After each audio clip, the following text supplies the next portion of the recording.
La mémoire. La mémoire permet d'enregistrer des informations venant d'expériences et d'événements divers, de les conserver et de les restituer. Il existe 5 systèmes de mémoire différents. La mémoire de travail, la mémoire sémantique et épisodique, la mémoire procédurale et la mémoire perceptive ou sensorielle. La mémoire dite sensorielle est la mémoire qui entre en jeu lorsque l'on obtient des informations via nos 5 sens. Les personnes ayant un problème au niveau des récepteurs de la mémoire olfactive sont souvent confrontées à des crises d'insomnie. Il est aussi possible qu'une dépression se déclare. Je vais vous raconter le long récit d'un homme prénommé Jacques Boulon. Un long récit, certes, mais qui ne durera pas plus que le temps d'une cigarette. La cinquantaine passée, Jacques avait été assez solitaire dans ses 50 ans d'existence. La seule compagne qui ne l'avait pas quitté depuis l'âge de 17 ans était la cigarette. C'était sa plus fidèle amie, celle qui l'apaisait, le soulageait dans les moments difficiles. Jacques savait très bien le mal que le tabac faisait sur le corps, mais il n'avait jamais eu de problème de santé lié à ça, et il pensait que même s'il avait un cancer, qu'il n'abandonnerait pas sa seule amie.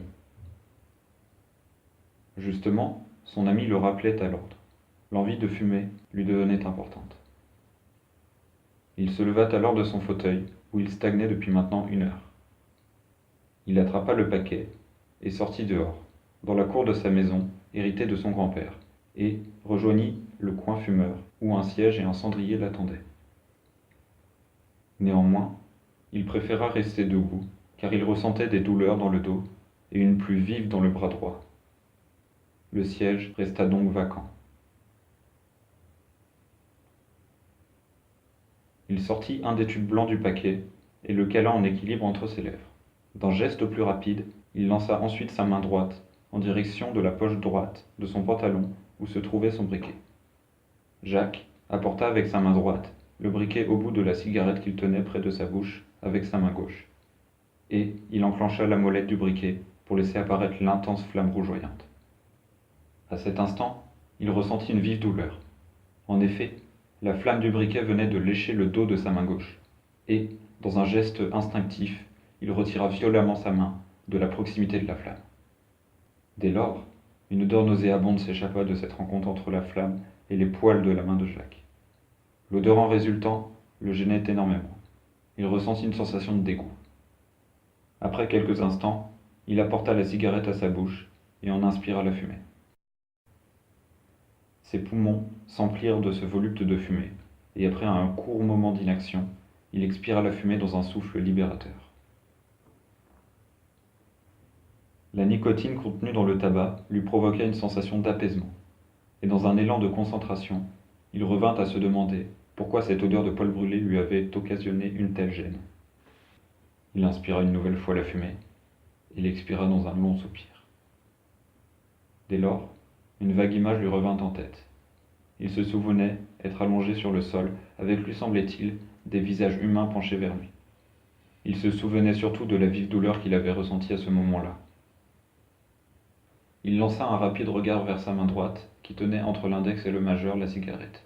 Il vit, sur le dos de sa main, une cicatrice qui s'était estompée avec le temps, et il se demanda si l'image qui lui était revenue juste avant n'avait pas un rapport avec la cicatrice qu'il était maintenant en train d'inspecter du regard.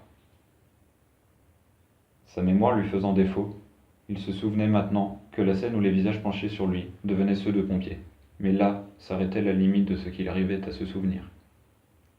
Il porta une nouvelle fois la cigarette à ses lèvres et prit une inspiration. En expirant, il se rendit compte que sa cigarette arrivait à la fin, la cendre approchait du filtre.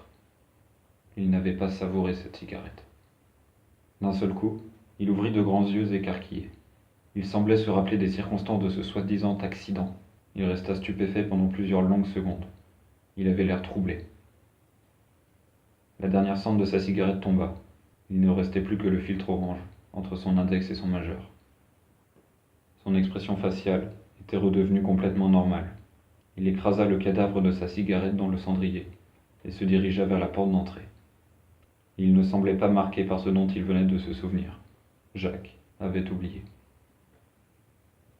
De ce lieu, ce sanctuaire pour fumeurs, Il ne restait qu'un morbide cimetière de cigarettes. Jacques, lui, était de nouveau dans son fauteuil, devant sa télé. Il ne se souvenait pas ce qu'il venait de se passer. Selon lui, il avait juste embrassé sa plus fidèle amie, puis l'avait écrasée dans le cimetière de cendres, quelques minutes plus tard. Un peu plus tard, Jacques rejoignit sa chambre. Machinalement, il répéta les mêmes gestes qu'il faisait tous les soirs, avant de se coucher. Après quelques efforts, il s'assit sur son lit et s'apprêta à s'endormir.